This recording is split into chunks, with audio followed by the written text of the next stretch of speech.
Hey everyone and welcome to a new video. So with the current pandemic we've naturally not had much of a chance to get together and play games of 40k or Age of Sigmar, and before I start I just want to say that I hope things are as comfortable for you as they can be right now. Whatever your current situation, please do keep speaking to people in whatever way you can. I found that really helped me out, and remember to put yourself first where you can too. However, during the pandemic we've seen the community really rally around itself in a number of positive ways, whether that's in streams like Hangout and Hobby, or taking time to delve into some of the Warhammer game sales happening on Steam, or even just to take advantage of some of the great ebook sales, including one from Fanatical just this week. And it's this last one that has inspired me to do this video and suggest 5 Warhammer 40k books that I would really recommend reading if you have the time over the coming weeks and months. These aren't ranked in any way, they're simply books that I really enjoyed, and all of them are available through traditional booksellers and as ebooks on the Black Library website, so you'll be able to get your hands on them no matter how you prefer to read. But with all that said, let's take a closer look at what I consider to be 5 highly recommended Warhammer 40k books. Kicking off the list is Caiaphas Kane for the Emperor by Sandy Mitchell, which marked the beginning of one of my favourite Warhammer 40k fiction series. For those who aren't aware of him already, Kane is a rank and file commissar of the Imperial Guard who, in this first book, is transferred to a new regiment, the Valhallan 597th. Following a rather tense introduction to his new regiment, Kane and his aide Jurgen soon find themselves deployed to a backwater planet that is slowly defecting to the Tau, a recipe for conflict to be sure, and find themselves fighting a battle on multiple fronts when things finally do take a rather dire turn. Now, fans of the Kane series will tell you that what makes it particularly special is how the stories are told. They're presented entirely from Kane's witty and sardonic perspective, occasionally sprinkled with equally humorous anecdotes and comments from the Inquisitor reading through his accounts. As a result, what we get is a lens into Kane's actions and his thoughts, and seeing what he truly thinks not only shows that he's a rather unconventional commissar, but also a particularly relatable character. For example, in his role as a commissar, we'll see him project an image of concern for the men and women around him above his own life, when in reality we know he does this to inspire loyalty in them, and thereby give himself a better chance of surviving the conflicts he finds himself in. At a glance, you may think Kane is quite a disingenuous character, and to some extent he is flawed, but I think his motives and actions across all of his books present him as something that we rarely see in 40k books, a realist. He's someone who understands that charging at the enemy like you're a space marine is probably going to get you killed, but it doesn't hurt to have others think you would if circumstances were different. In essence, Kane is a remarkably human character in a galaxy that is full of very non-human enemies and monsters. But what I love about this series most of all is Kane's sardonic humour. Even when recounting moments of horror and terror, he's always comfortably brushing the tension with a bit of sarcasm and levity. He's very much Edmund Blackadder for those of you who get the reference, and again, I think it offers a breath of fresh air for a universe that is constantly presenting the grimdark realities of war. But why For the Emperor specifically? Well, for one, it's the first book in the series, but it also gives a great glimpse into some of the more political aspects of the Guard's conflicts. It's not just how Kane and his fellow officers navigate around other Imperial servants and factions, some of them Xenos, but also how they engage with Imperial citizens and how they respond when the typical lines of battle begin to break down. They might not seem very nuanced, a number of 40k stories have dealt with those aspects before, but it's the way that Kane recalls and presents them, glossed with amusing anecdotes, and the way he steeps himself in glory by literally going out of his way to avoid it, that makes for a really fun adventure.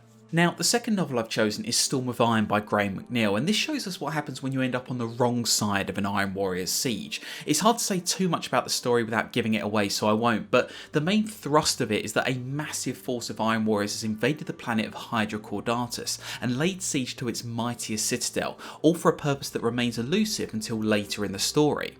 I first read this book quite a few years ago, but it really has stuck with me as one of my all-time favourite Warhammer 40k books, and there's 3 main reasons for that. Firstly, it's a siege, and who doesn't love seeing a great siege in action? But more importantly, the book does a brilliant job of presenting both sides of the conflict and the grinding slog that both have to go through as the battle plays out. And it's not as one-sided as you would think. Opposing the Iron Warriors initially are a garrison force of Imperial Guardsmen who don't just roll over for the Iron Warriors, there's clever tactics at play, and in the end, pure grit and determination sees both sides scale impossible odds in a constant dance right up to the end of the book. Naturally, there's titans and all manner of other reinforcements on either side, but the main point I want to make is that this isn't a one-sided narrative. You see characters on both sides desperately trying to get some sort of edge, and the grueling stuff they have to go through simply to survive amongst the carnage. And being a genetically enhanced super warrior doesn't necessarily give you an advantage in that respect. But the second reason I'm really fond of this novel is that it was my first introduction to the harsh politics within the Chaos Space Marine factions themselves. They often hate each other as much as the Imperium, and we see that play out with Honzu, one of the members of the Iron Warriors command retinue. Like the other members, he's fighting for glory and influence as much as the broader objective, but there's only so much of that to go around, and that competition means that he always has to watch his allies' weapons as carefully as the enemies, ramping up the tension. Over the last few years, there's been a lot of 40k stories that have followed in Storm of Iron's footsteps. It came out in 2002, well before many of Black Library's more popular franchises, and when we were still back in 3rd edition 40k, and you can see the impact it had on a lot of those later novels, one of my favourite being Dark Apostle by Anthony Reynolds, which tells a very similar story from the perspective of the word bearers.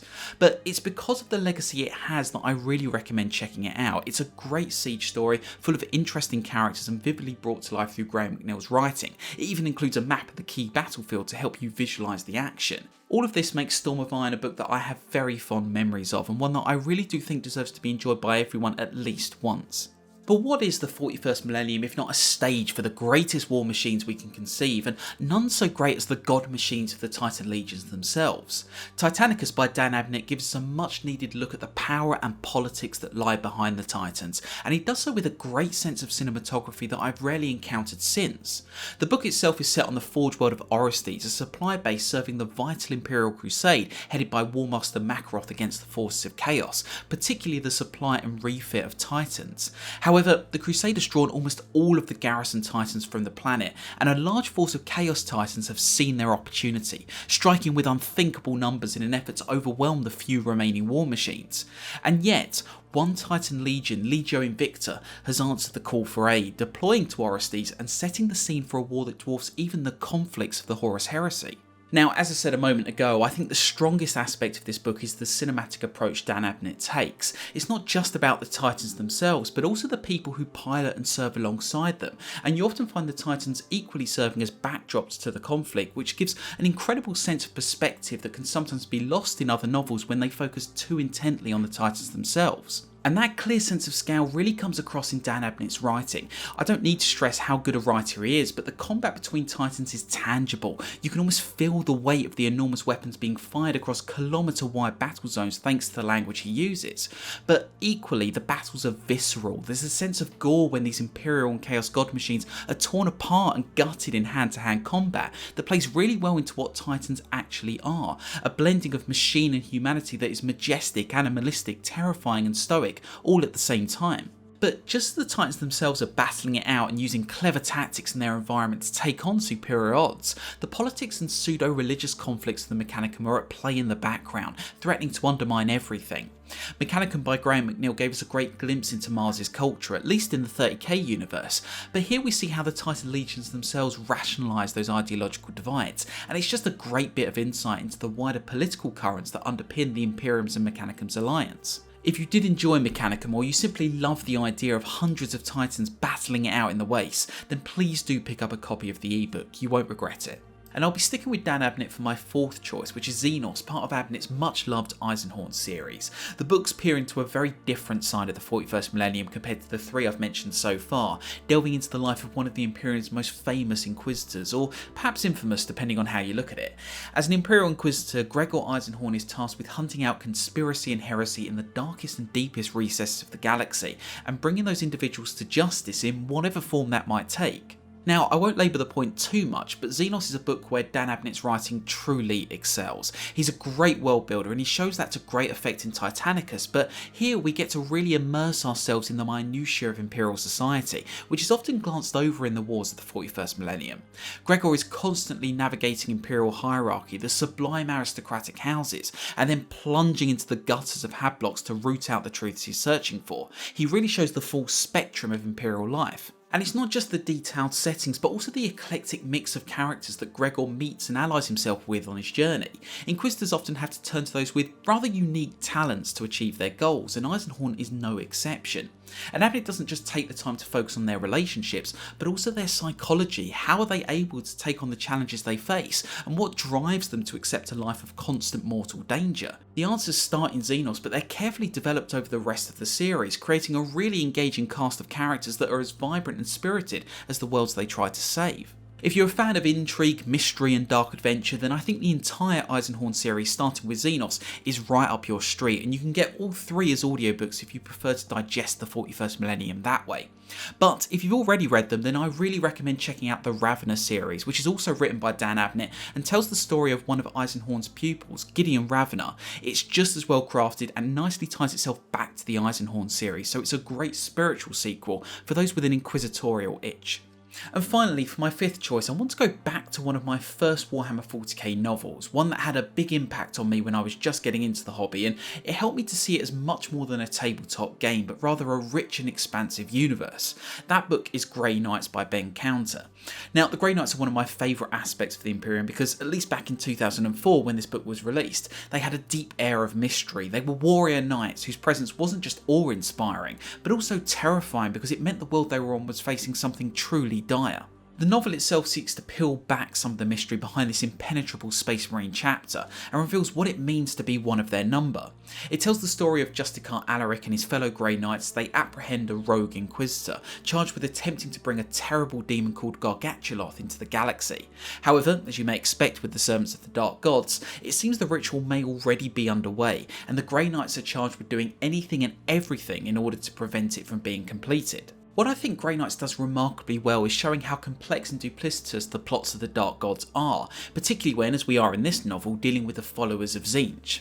More so, the story throws quite a few curveballs at our Grey Knights, and it adds another layer to their heroic deeds. They aren't just confronting terrifying demons, sorcerers and other denizens of the warp, but they also have to deal with the subversive and misguided agendas of their own allies, which inadvertently put the whole Imperium at risk as a result. In a sentence, the Grey Knights often find themselves facing off against the Imperium in a desperate attempt to save it, and I think that aspect is what has really drawn me to them in the 16 years since I read this book. Grey Knights also, like a few books on this list, kicks off a series of novels by Ben Counter, each following Alaric as he and his fellow Grey Knights seek to investigate and purge corruption across the galaxy.